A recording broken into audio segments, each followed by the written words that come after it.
Hello viewers, ইমেজটেক online YouTube চ্যানেলে আপনাদেরকে আবার একটা নতুন ভিডিওতে স্বাগত জানাই। তো ইতিমধ্যেই কিন্তু পশ্চিমবঙ্গের যে সমস্ত ক্যান্ডিডেটরা এমপ্লয়মেন্ট ব্যাংকের নাম নথিভুক্ত করেছিলেন তাদের কিন্তু নাম চলে এসেছে। তো আপনারা যদি এমপ্লয়মেন্ট ব্যাংকের যে যুবশ্রী প্রকল্প ভাতাতে আপনাদের নাম নথিভুক্ত হয়ে থাকে তো অবশ্যই একবার চেক আউট করে নেবেন কি আপনার এতে নাম আছে কি না। আর আপনাদের যদি নাম থাকে তারপর আপনাকে কী কী করতে হবে আজকের এই ভিডিওটিতে আপনাদেরকে আমি বলবো। তো সবার আগে আপনারা ওয়েটিং লিস্টে আপনার নাম আছে কিনা চেক করে নিন। আপনারা view Yuvashree new waiting list এই লেখাটির উপর আপনারা ক্লিক করে দেবেন। ক্লিক করলে আপনারা ডাউনলোড বলে একটি অপশান আসবে, আপনারা সরাসরি ডাউনলোড করে নেবেন।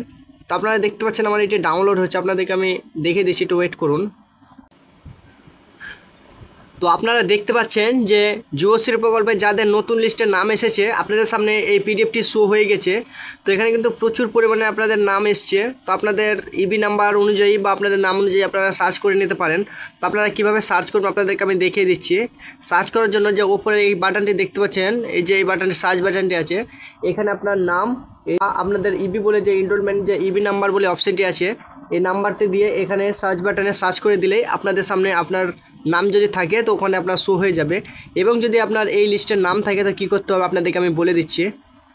তো সরাসরি আবার ওয়েবসাইটে চলে যাচ্ছে। তো দেখতে পাচ্ছেন আমি আবার ওয়েবসাইটে চলে এসেছি। তো আপনাদের যদি এই যুবশ্রী ওয়েটিং লিস্টের নাম থাকে তাহলে অবশ্যই আপনাদেরকে অ্যানেক্সর 1 ফর্মটি সাবমিট করে দিতে হবে। তো অ্যানেক্সর 1টি কীভাবে সাবমিট করবে আপনাদেরকে আমি দেখিয়ে দিচ্ছি। তো এই যে অ্যানেক্সর ফর্মটি এখানে সাবমিট অ্যানেক্সর 1 এই ফর্মটি এখানে সাবমিট করে দেবেন। আজকে যেহেতু 17 তারিখ অর্থাৎ 17ই জুন ঈদের দিন, তার জন্য এই পোর্টালে কিন্তু আপনাদের কোনো রকম ফর্ম জমা নেবে না। আপনারা 17 তারিখের পরে আপনাদের অ্যানেক্সর ফর্মটি সাবমিট করে দেবেন অনলাইনে, এবং সেটি অনলাইনে জমা করা আপনারা একটি প্রিন্ট আউট বের করে নেবেন। এবং প্রিন্ট আউট বের করার পর আপনাদের যে নিয়ারেস্ট এক্সচেঞ্জ অফিস আছে সেখানে কিন্তু জমা দিতে পারবেন। তো আজকে ভিডিওটি বন্ধু আমরা এখানে সমাপ্তি করছি। ভিডিওটি ভালো লেগে থাকলে অবশ্যই কমেন্ট করে জানাবেন। ধন্যবাদ।